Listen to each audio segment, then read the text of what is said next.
Alright, how you guys doing? Magnum 710, welcome to my channel, and this is my review of the Ruger Speed 6 and 357 Magnum.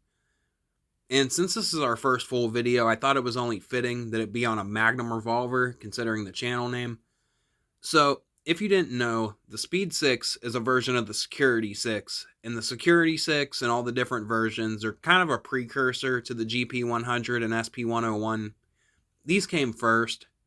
The Speed 6 is a little different from the Security 6, not by much. It has fixed sights instead of adjustable sights, and a round butt frame instead of a square butt frame, which you can't really tell with the grips I have on it.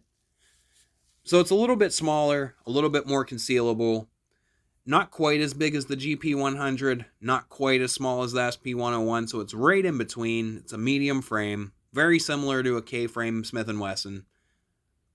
One of my favorite revolvers ever right here. I absolutely love it.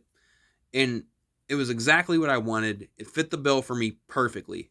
I wanted a 6-round 357 that was small enough to conceal, yet big enough to handle full power magnums.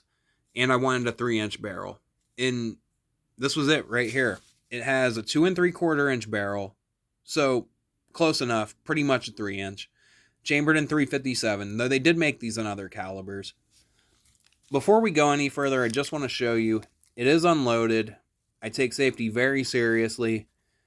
This was actually triple checked before I started.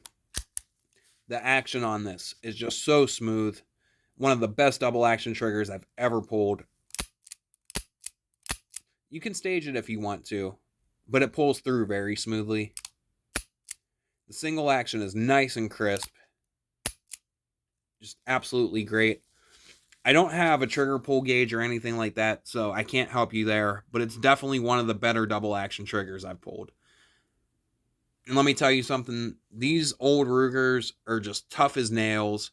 You rarely ever hear of an issue with them. Yeah, the GP100 and SP101 have some design updates, but these are great in their own right. I have a Security 6 from 1974, a 4-inch, that locks up and shoots like new still, which we'll review another time.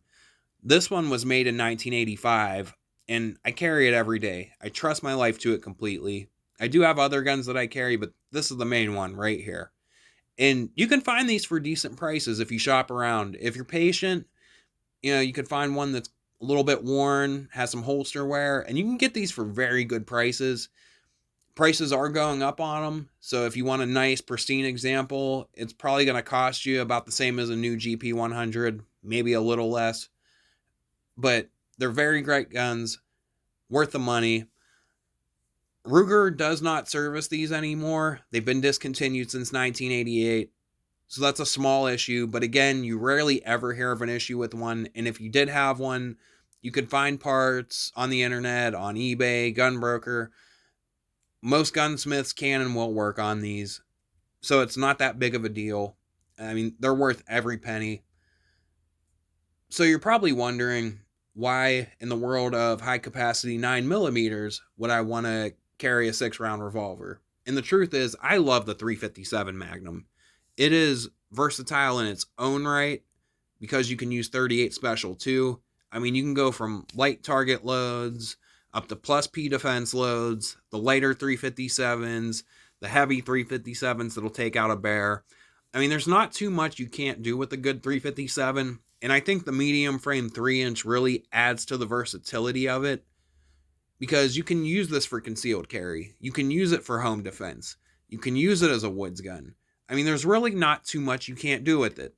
And there are similar guns that fit that bill too, like the old K-frames, or they even still make the Model 66 Combat Magnum with a 2 3/4 inch, but there's the older K-frames like the 65 3-inch.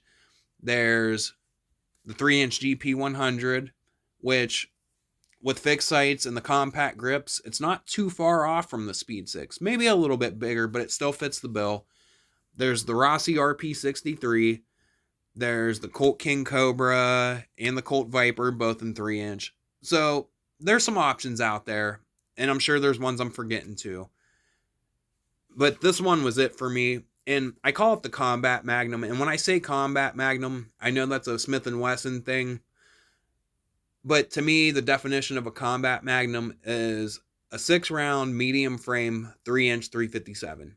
You really can't go wrong with a combat magnum. You just can't. They're absolutely great. And I love these old Rugers. I can't recommend them enough. If you find one, it's definitely worth it. Don't hesitate to get it. But I think that's it for today, guys. Thank you for watching. We'll see you later.